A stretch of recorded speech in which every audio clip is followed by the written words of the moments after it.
For I know the plans I have for you, says the Lord. Plans to prosper you and not to harm you. Plans to give you hope and a future. Jeremiah 29:11. Put it on. Yeah, man.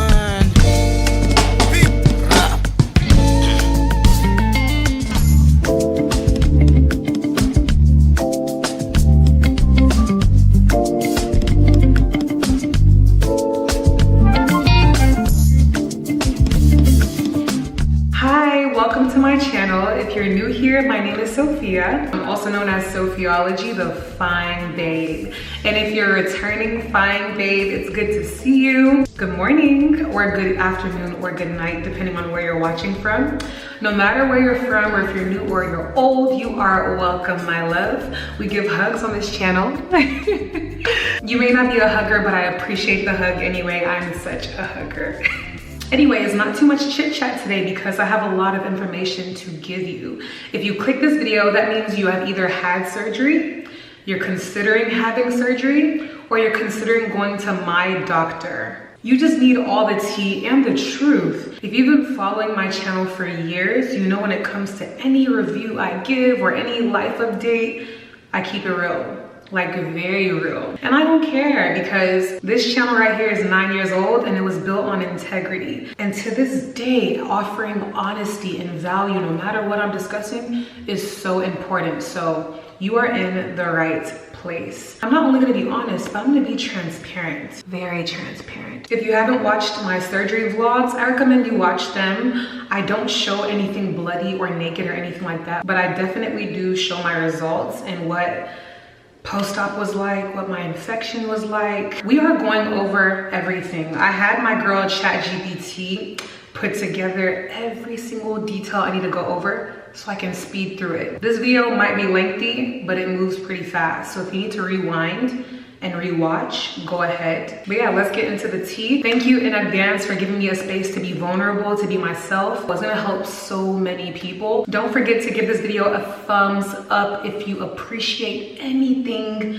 I shared in this video. Please feel free to comment down below if you have any questions or comments or anything. I'll definitely be checking in to respond to anything that's new. And once again, subscribe to become a Fine Babe.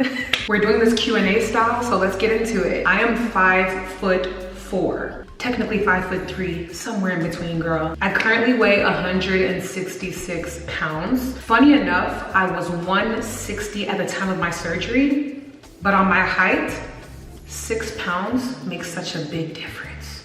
I'll put my stats down below, including my BMI and all the other stuff. It kind of says it in the title, but I'm a year and 1 month post-op to be exact, so happy birthday to my body. I did not prepare at all for the surgery. I called the surgeon 2 weeks before my actual surgery date and he squeezed me in. There was no such thing as me getting ready for it, doing any prior research. Do not be like me and be responsible. Like, I am someone that if I think about something too much and too long, I'm not gonna do it. I have anxiety, but I don't deal with it. I just do. I just leap. Not recommending you do that. My surgeon, I went to Dr. Jung here in Houston, Texas, and my reasons were simply because he's the GOAT. When it comes to Dr. Calvin Jung, guys, I swear, a month ago, I thought I would be chewing his ass up in this video, but no, he is goated. He is goated. First things first, my biggest motivator for choosing him was the fact that he was in Houston, Texas. Like, I was not trying to go to Colombia. I was not trying to go to Miami. I was not trying to go to Turkey. I was not trying to go anywhere.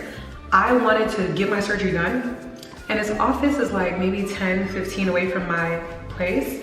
I just wanted to get my surgery done and go home, be in the comfort of my space. It's pretty much girl math. Like, people are traveling from to and fro to go to him, and I'm literally 10 minutes away. He did one of my friend's bodies in 2019, and since then I knew I would go to him. I'm definitely gonna give you details on what it was like choosing him as my doctor, the surgery, post-op care, and stuff like that, so stay tuned. I did hire a nurse in the beginning for the first couple of days, but once I was able to get around on my own, I was by myself. I would not recommend the nurse I had. I'll save her life and not name her or explain why. I would not recommend going through this by yourself.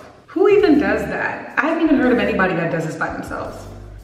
Well, there's me. All in all, I chose to stay in Houston for my safety, my comfort, and just ease of access. My body has a lot of prior issues. I say issues because it's not an issue until you make it one, okay? It's really subjective. But I'm someone who grew up obese. I was literally the same weight in 5th grade. Growing up as a big girl, it means you're probably gonna grow up as a big woman, okay? And the obesity followed into my adulthood. I've spent the last 8 years managing my weight. Naturally, I've learned it's not my fault. I fluctuate, guys. I remember being so sensitive to negative comments about my weight and my fluctuations and all the diets I've done. Go to my channel, you'll see that I'm very viral for diets. But for the last 2 years, I haven't done any dieting. I've been very consistent with my routine, with my eating, and my body just fluctuates. Hormonally, maybe? Perhaps. In summary, my weight loss journey was my main motivation for getting my body done. And you know what? I'm super proud. My smallest weight is 150 pounds, and that means I have lost a total of 75 pounds in my lifetime. I'm currently 166, not too bad, but I've been able to manage my weight to never get that high again. Getting rid of that major insecurity of having excess fat on my body, I got new insecurities like having loose skin, hyperpigmentation, stretch marks. But these are all residuals of a strong and powerful weight loss journey that I accomplished. And as a gift, I treated myself to going to Dr. Jung money to get my body done. I got Lipo 360 with J Plasma, which is a skin tightening procedure from the inside. And then I got fat transferred to my hips. I was very, very insecure about, what do they call that, saddleback fat? One of my thighs was just so super pointy, and the doctor was able to explain that from losing weight, I just had thin, loose skin on my hip/thigh area. So it caused the fat to get like stored in a very weird triangular fashion. And I was so insecure about that. I've gotten fillers to try to fix it, that didn't work. I tried a bunch of stupid stuff that did not work, and eventually I just decided to have the surgery because of that. And since I was already going on the table because of that, I'm like, hey, just make me a Barbie, okay? Now, realistically, he said, Sophia, you're not gonna be a Barbie in 1 round.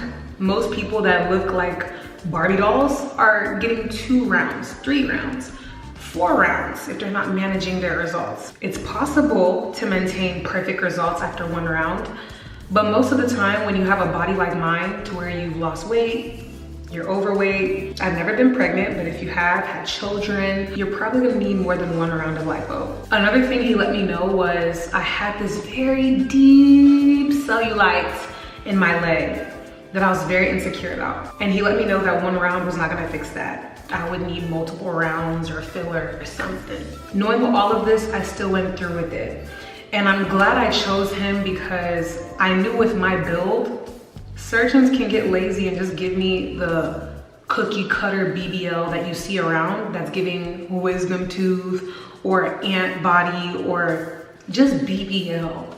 But a lot of people have told me that my body looks natural. Now, as you saw my body in the beginning of the video, it doesn't look as natural as it did when I first had my surgery. And excuse me, I call it a BBL because I did have a fat transfer.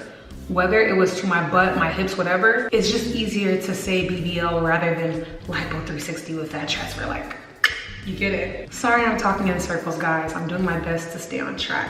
A month ago, I went to New York to get a liquid BBL, which is where they inject your hips, butt, whatever you want, really. And you basically just don't need to have surgery or a fat transfer to have the gains, okay? So I look more curvy, I look thicker, and it's giving round 2.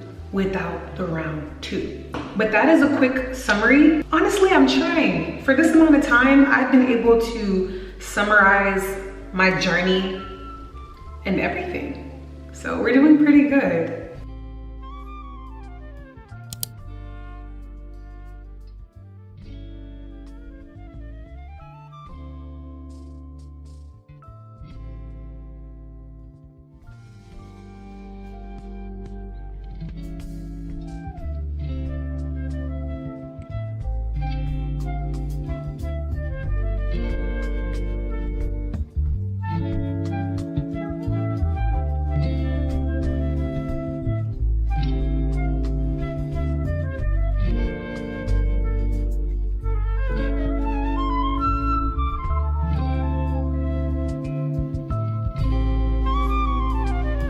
let's talk about pre-op, cost of surgery, etc. Someone did tweet that his lipo was $26,000, and I'm gonna just agree with that. I don't know what his current cost is for lipo because his prices just keep going up. But a year ago when I went to him, it was 18,000 something for lipo. And then the cost of the surgery room and anesthesia. And then J-plasma was, I believe, an additional 8,000. And then hip reshaping, fat transfer to my hips, was 3,000. I don't know how much it would have cost if I got a BBL, but I feel like it would have been cheaper. I also added on the lipo package, which is where I get his fajas and like just stuff I would need post-op. So I didn't have time to go shopping. Spoiler alert, when I woke up from surgery, the first thing I did was go shopping.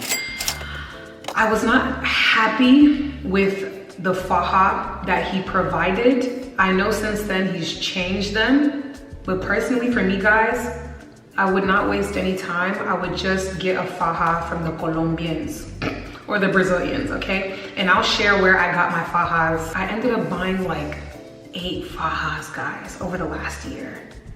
You don't need 8.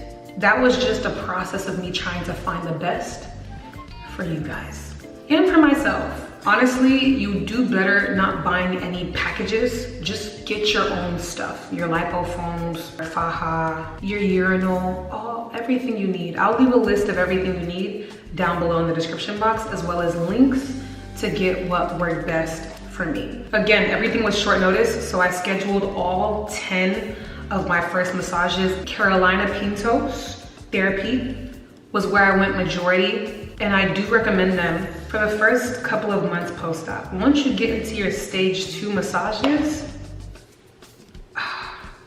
we'll talk about it. There's no such thing as saving money after surgery. You're such a vulnerable place and you just need help, and these things are gonna be expensive. I do feel like a lot of post-op places, they take advantage of the situation. Just know that at the end of the day, you need to be prepared. I budgeted money and I still went way over that budget, okay? The post-op prescriptions were damn near free with insurance. And also Dr. Jung, he plugged me to some type of hack to get my prescriptions lower free without insurance. Night before the surgery, I made sure to get a lot of clothes I don't care about from Ross, Amazon, Target, like just stuff I don't mind bleeding out, God forbid.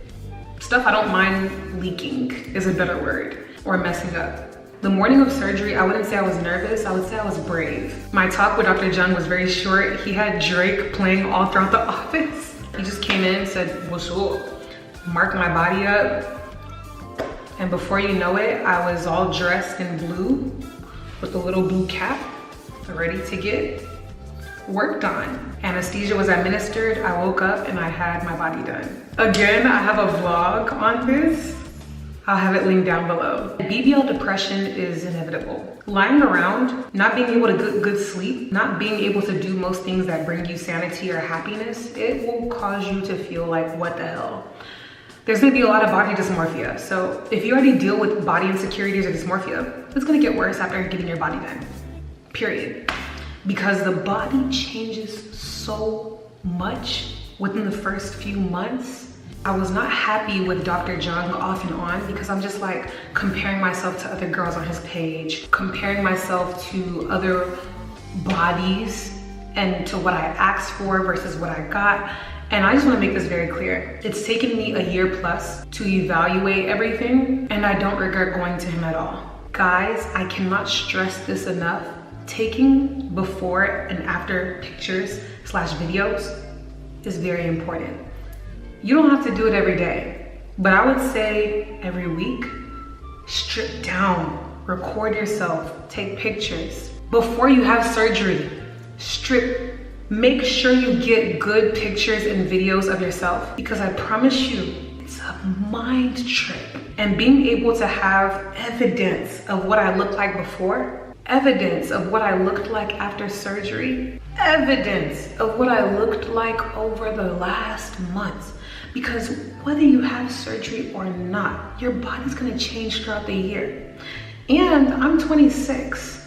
I'm still growing into my grown woman body. Don't even get me started. I pay attention to everything. And having these videos and pictures to look at, it helped me to not be delusional. Speaking of being delusional, I get the importance of doing research before surgery, but no matter how much research you do, my dear, your experience will be your own. Like once you get on that table, it's between you and God what happens next and how your body takes to it.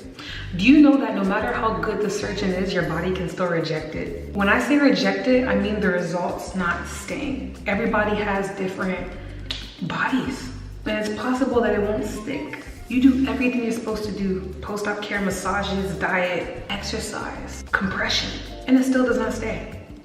So expect to run that risk. Or it does stay, but mentally you've gotten so used to being compressed right after surgery for months that once you're able to stop wearing your compression garments, you start getting less massages, you start not feeling your body. That's what happened to me. For the first 6 months, you're only taking your faja off to get a massage or to shower, to wash them in the laundry. Your body's constantly compressed day and night. So it doesn't even have time to fall naturally into your final result. You're always compressed. Trust me, once you're ready to take it off for good and enjoy your body, your body's going to fall naturally into place. And then, just then, you'll see your results. I was naive enough to think that my body would look exactly how it does in the faja. And when I said that, someone commented, well, some people's bodies do. Let's be for real. Certain people are very skinny and don't have loose skin and water weight and probably had multiple rounds or whatever. I would rather you not overestimate and rather underestimate what you're gonna look like when you're done wearing your faja. I'm very happy with my body. I'm very grateful. I feel like before having surgery, there were goals of me being more muscular, having less loose skin, more healthy, and those goals still exist after having surgery. Surgery changes your body composition, but it does not change the condition your body was in before having surgery. I just need to maintain and also progress and continue the goals I had before surgery. Does that make sense? If you're already fit and skinny, you have nothing to worry about. Like, your body will have no issue maintaining the results. If anything though, it might not keep the fat at the worst, but chances are if you go to a good doctor, it will. The worry is if you're someone like me who has lost weight, fluctuates in weight, still is yet to get pregnant and have kids and all that. I just remembered the silly question of why don't you wait till after having kids to do anything to you? Shh. I will have my mommy body and I will still get work done. Right now, I'm a fine babe in her prime, okay? I am 26 years young. I wanna enjoy the bang da da dang now, okay? And when I cross that bridge of having children, I'll get there. Mind you, there's women with the desire to not have children. So stop saying that. And you wasted your whole life not enjoying your body because you're waiting for the next step. And listen, I enjoy my life now. Not with everything, but with the things that are important to me. And to be honest, in the work that I do, it has made my work better. Disclaimer, I'm not encouraging or influencing anyone to go and get your body done. I still believe if you have the confidence to work on your natural body, you are stronger than me. You are more confident than me. I did not give a damn. Like, I wanted that, for lack of better words, fake body. The next question is, am I treated differently now after having the surgery? You see this face card. Sorry, my bad character is coming out. I'm just saying that I've always been a pretty girl by the grace of God. I've always gotten attention. I've always, you know, had confidence dating whoever I wanted and whatever. And a lot of my followers know that prior to surgery, I had a nice body. I would say now I'm way more sexualized. I'm more prone to disrespect. Maybe it's always been there and I just notice it more now. But then again, No, I'm more prone to disrespect. Another thing is that I feel like when you get your body done, no matter how pretty you are, it's kind of the first thing that people focus on. Like, yeah, you're pretty, but is that a BBL? Is that natural? You know, that kind of thing happens. Or like, people just assume you're a certain kind of person. So if you value not being judged already for what you already judged for, you don't need to add another reason to be judged. But if you get your body done, whether it's breast, whether it's body, you're gonna be judged. Before I even speak, I feel like my body speaks for me. Now, I don't have the most bombastic BBL. I don't have the most bodacious body. But even with what I do have, I'm grooved. And oof, I'm an April baby. The main thing I don't like is being boxed in. I don't like people thinking I'm simple. I'm an onion within an onion within an onion. Many layers, but people judge. The type of men I attract is still the man I attracted before. Anybody that likes dick, you know? But one thing I do have to say positively is it's evidence of money. It's evidence of money. I feel like I'm being a bad influence. I don't want to praise this too much, but I'm happy with what I did. A lot of people just have this stigma on surgery, and I'm not gonna be ashamed of it. I'm happy with what I did, but I'm just being realistic, and that includes all the truths. A lot of people say, oh, if you get your body done, it's for validation. I posted today on Snapchat, and if you're not following me, follow me there. I'm so unhinged. My Snap family knows. But I posted today that I have 16 or more mirrors in my apartment, full size. I also love the way I look in my clothes now. And it's not even about men. In fact, I may never know if a man actually likes me or likes my body. That's already an issue as a woman naturally. So I feel more confident now shopping for clothes that I want to wear. And that's for the female gaze. That sounded wrong, female gaze. I meant female gaze, like other women's approval. Like, oh, she's fine. You know, and I'll look at my brand, look at what I do. You know what I mean? Like social media, comparing yourself, looking at other people. I'm human, sure. But male validation, I will disagree. I will disagree. I feel like when it comes to being insecure with guys will still play on your insecurity, surgery or not. But that's tea for another chit chat video. Let's not get into that. All I'm saying is, when I say I did this for me, I meant my mind, my business, and the way I want to come off. Period. Do I think the money was worth it? I could have went somewhere cheaper. I could have went to Colombia and spent 6K. I could have went to Miami and spent 9K or so. But my priority was safety. My priority was the confidence of being put under and knowing that when I wake up, I'm gonna be happy with my results. Like, even if Dr. Jung did not give me what I asked for, his work is nice, you know what I mean? I can't say that for a lot of other surgeons. I could have went to a surgeon, been so specific, and they still botched me.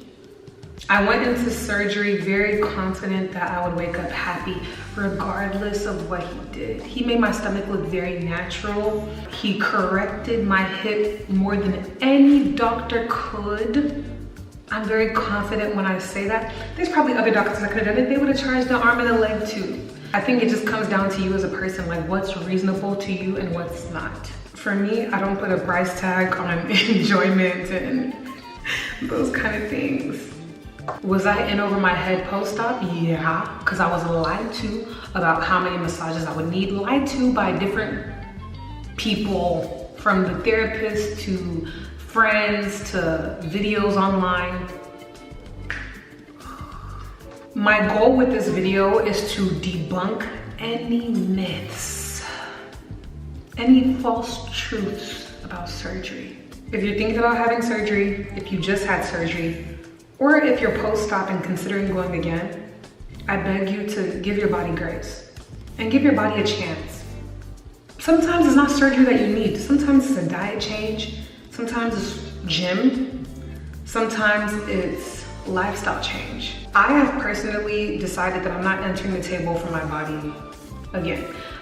I need to commit to the gym, and I have. Since then, I've been consistent with Pilates. I just started weight training. I've been getting massages when I can, not frequently, just when I need one. I'm going to Nigeria this December for a Deti December, and it's gonna be way cheaper there to get massages. So I'm gonna get massages like every week, like multiple times a week. But in America, massages are expensive, so I don't get them too often. But I've purchased all these like wood devices to give myself massages. How consistent I am, I can definitely do better. Even if you haven't had surgery, wood therapy is good, lymphatic drainage is good. I've been taking this supplement a lot. This is lymphatic support. One of my friends recommended it. It's been like maybe a week since I've been using it, but I noticed I feel better, but I'm doing a bunch of things. I don't know what's caused me to feel better, but this is not expensive at all. I think it was like 20 something dollars. I would recommend getting it. I self-massage when I shower, although right now I am finishing my cycle, so I'm pretty full of, you know, water. I wish I did this video when I wasn't swollen or bloated, or maybe just had a massage, but I didn't want to lie to you guys and get on camera right out of a faja, right out of a massage, unbloated and showing you my best of, because that's not realistic. I did have on a waist trainer. It helps with my cramps, bloating, swelling, whatever, but guys, I don't wear a waist trainer as much as I should. There are women who are on their P's and Q's, and shout out to you guys that consistently waist train, you know, and stuff like that. That's not me. Okay, and genuinely, I wanted to see what my body would do when I just relax. I can't be wearing a faja / waist trainer every day of my life. Speaking of, if you follow my journey, then you know I got an infection. To this day, I don't know what caused it. I took my antibiotics, so it wasn't a surgical infection. But for some reason, whenever I would wear my faja,